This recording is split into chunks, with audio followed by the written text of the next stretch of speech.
Oh Lord, hear me turn these words into a song for them to sing along to when I'm gone, for them to sing along to when I'm gone.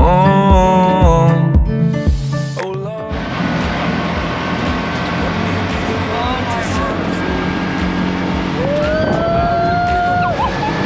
of me, put my heart where everyone can see. They can call me whatever they want, call me crazy. You can call me whatever you want, but that won't change me. I just don't care what the world says, I'm gonna make it.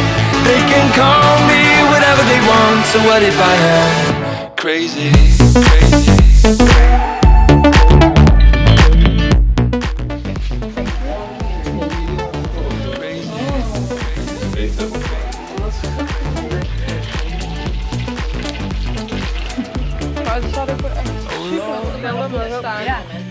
This is so much harder than I thought, but I will give them everything I've got. One day I am gonna prove them wrong. Oh Lord, let me be the one to set them free. I will give them every part of me, put my heart where everyone can see.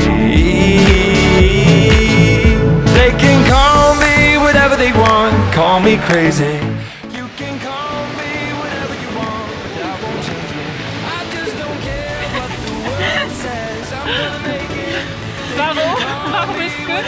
Omdat het zo staanwc was. Oh.